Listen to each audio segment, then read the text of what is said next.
For this video, I'm just going to go through and steam clean parts of the engine that kind of really bothered me since I got the car. Parts that were stained with oil and just general, you know how you get like gunk around the bolts and stuff like that. You try to clean it with regular cleaners like Simple Green or degreasers. Just doesn't seem to come up as well. So I decided to buy a steam cleaner. So I'm going to go through, actually the car is already done. I'm recording this after. It came out pretty well. You guys will see the video of the after and the before. One of the areas that really bothered me was by the nameplate on the valve cover for the two-person build team that built the car. When I bought this car, it had dual open breathers on it and the PCV system was deleted, which I didn't really like. And because of that open breather being there, I wasn't baffled, so it was always blowing oil all over the valve cover, and it stained the cover pretty bad. And I tried cleaning it with other cleaners, it just won't come off, so I decided to use this steam cleaner to see how, if it would make a difference, how well it would come out. If you're wondering what I use, it's just a real cheap one from Harbor Freight. It's nothing that I really wanted to invest like a lot of money in, just to kind of try it out, see how it works. And basically all you need is a steam cleaner, some distilled water, which I grabbed right from the local grocery store, and that's pretty much it. And one thing to remember, if you do want to do this on your own, remember to not hit any electrical components. Keep it away from the alternator. Don't hit the fuse box area. You don't want to spray right on where the ignition coil covers are. You don't want to get water to seep up underneath those covers and drip down onto the ignition coils. So you can spray like around it, just don't spray like right up on the edge of it and driving the water up into it. And I didn't cover anything on the car. It starts fine, it runs fine. You'll see it running later on in the video. And overall it came out really well, so I'll just cut to the video and the parts I recorded. Some of it got messed up where the camera wasn't where I wanted it pointed. And I'll point out some of the areas that didn't come out as good as I wanted it to at the end.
this middle cover came out really well, but this one here on the side and the separate one over here didn't come out as well. It's still really water stained, or whatever it is that's stained, you know, the top of the cover here.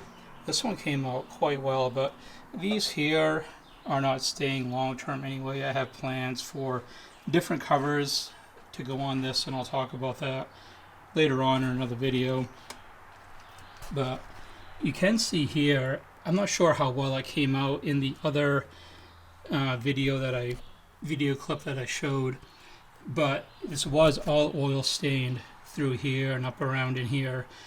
If it doesn't come out good in the video that I showed before, I'll go through and post some pictures that I may have had when I first got it that may show it better.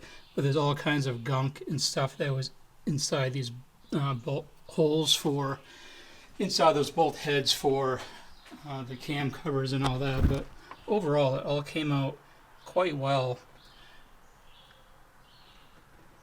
I mean, they're not perfect, but they do look better than what they did. Got the top of this really well. This was just all covered with gunk and stuff, and cleaned up here around the caster camber plates and along that back firewall area. There's so many parts that are hard to get to with the engine in the car, obviously, but I kind of got what I could. So as you can see, it came out fairly well. I was quite pleased with it. Overall, I would really like to powder coat the camshaft covers, but man, it's going to be tough because it's hard enough on the driver's side, but now with the Whipple on there, the passenger side is really tough because there's a bolt that is right underneath the elbow. So that's something that I'd like to do at some point, but it's just going to be tough to get these things off. So maybe it's kind of like a longer term project. It's kind of why I went ahead and, you know, steam cleaned the engine to get, you know, areas like that looking a little bit better than what they did before. But I think it came out pretty well. Can't remember what the steam cleaner cost. It was like around 120, I think, or something like that. But I'll throw a link down in the description if anyone's interested in picking it up. Thing worked fine. Just take some microfiber towels, wipe down the area after you spray it, any water that's left, and you know, it's really not that hard, and it came out pretty easy and not much time invested. As far as some updates on the car, which I mentioned in the title, I'm recording this the weekend after the 4th of July, a few days after the 4th. The plan was that this weekend the cats were getting welded on and the boiler stingers were getting put on. That did not happen. The place I was bringing it to get the cats welded on, they were booked up way too much to be able to squeeze me in. It was at a dealership that I was going to bring it to, and they were just going to try to squeeze me in on a Saturday. And I'm, you know, friends with one of the techs there, and they were going to try and get that done, but it didn't happen.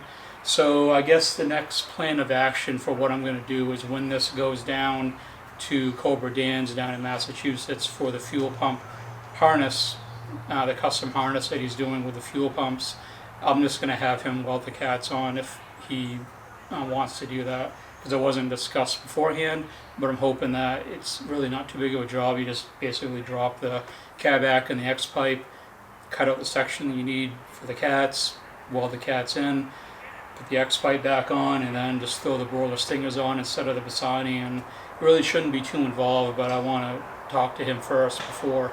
But that's kind of my next plan of action as far as that goes, because it should be going down to Cobra Dan's sometime in July. That's what I was originally told. He reached out to me a little while ago and said to keep an eye on my messenger, that he should be messaging me soon.